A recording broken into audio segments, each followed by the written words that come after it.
大家好，我是单教王。这次的题目是如何提升房屋的隔音效果。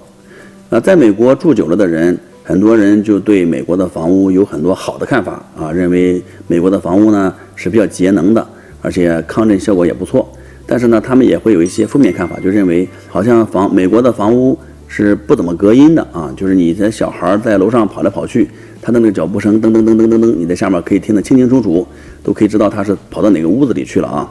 那么这样的话，是我们作为屋主来说，如何可以把这个隔音效果提升得更好一点呢？很多人就认为说，那我在我的隔墙上面，我就放一些保温棉吧。就是你到 Home Depot 或者哪儿去看的话，就是那种粉红色的或者黄色的那种这个玻璃纤维，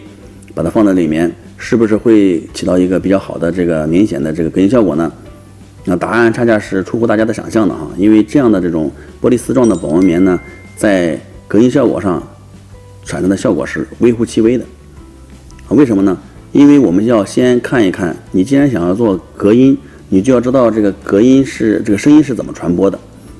声音传播呢，一种它是靠声波啊，空气振动把声音传过来；另外一种呢，它的传播呢是靠这个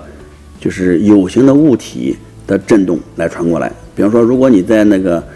楼面上，你噔噔噔噔噔跑过去的话，它的声音是通过楼板的振动传下来，然后呢，再通过这个吊顶的这个振动，再就是振动激发了这个空气的振动，再传到你的这个耳朵里面来。也就是说，在这个过程中呢，你可以打断这两个传播途径中的任何一种，或者把两种都打断，这是最好的。首先，我怎么打断这个空气的这个传播途径呢？那就要求最好你这边噪音源这边的空气呢，和你想要隔音的这边空气呢是不流通的。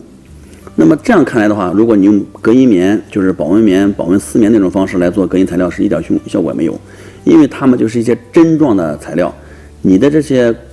空气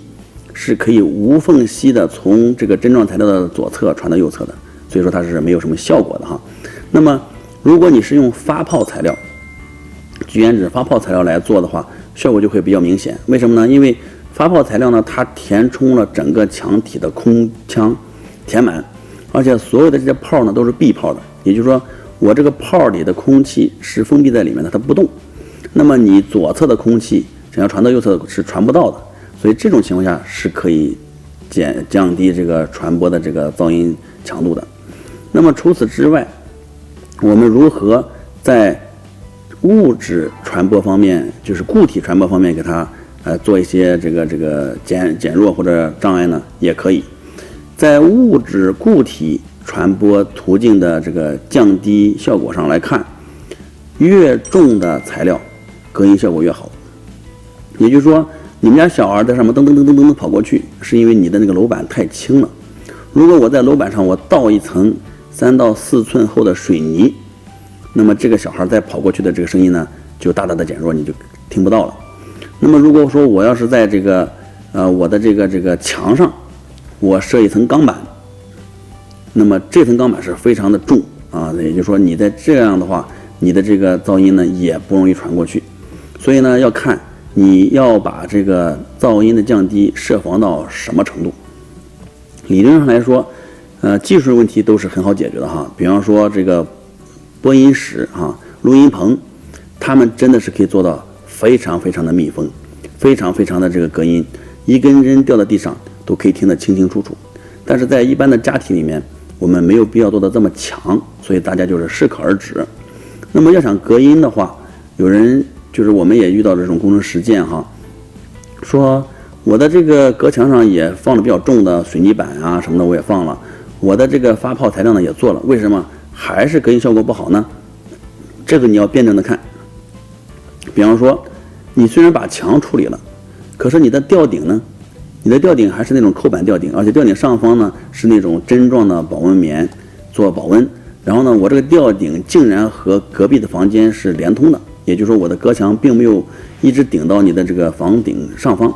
所以这样的话，这个噪音呢可以很顺畅的从吊顶传过来了。另外一个呢，他说我把吊顶也封闭起来吧，我做那种封闭吊顶，上面也是给它施上发泡材料，怎么噪音还是不能解决呢？那你要看看你的这个门，如果你这个门呢是普通的木门啊，就是夹心板木门，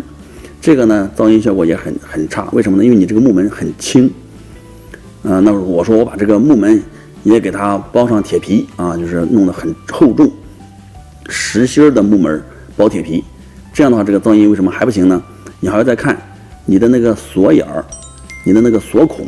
你没有打胶，你没有打发泡胶进去的话也是不行的。说好，那我把这个锁眼也打上发泡胶，噪音行不还是不太好？为什么呢？是因为你的这个木门的这个关闭的时候呢，你没有设压条。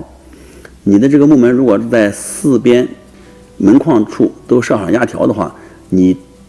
要关门的时候，你必须推一下，然后扭转你的把手才能把它锁死的话，这个时候这个噪音是要小很多了。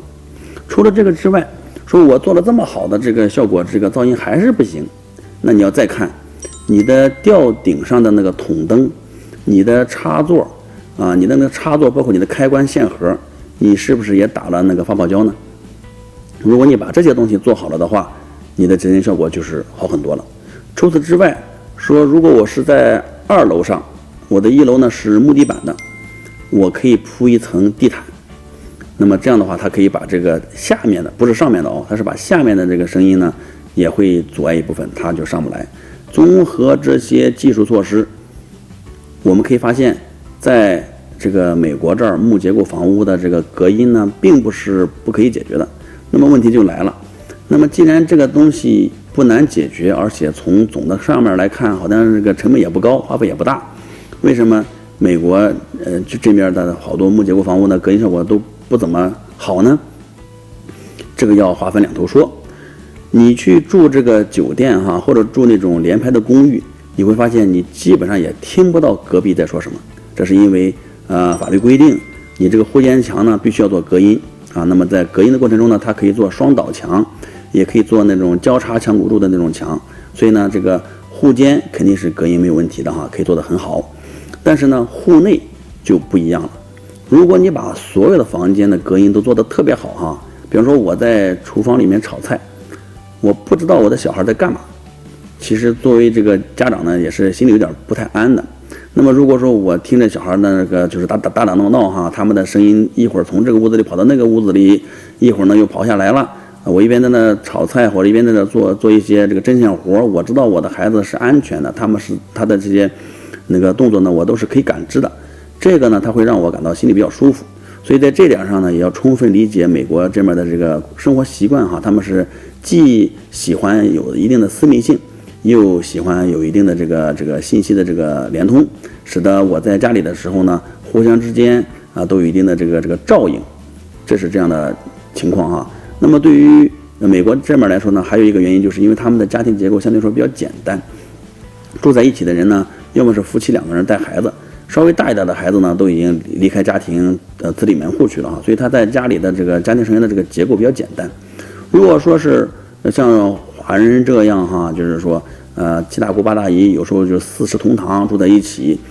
有的时候呢就是需要把自己的这个父母呢在家里养老，那这样的话如果没有一定的隔音效果的话，可能互相之间就会产生很多嫌隙。所以呢这个房子里是不是设隔音，设到什么程度要因人而异，因地制宜。具体怎么样的话，从技术角度来说都可以来找我们可以帮你负责到底。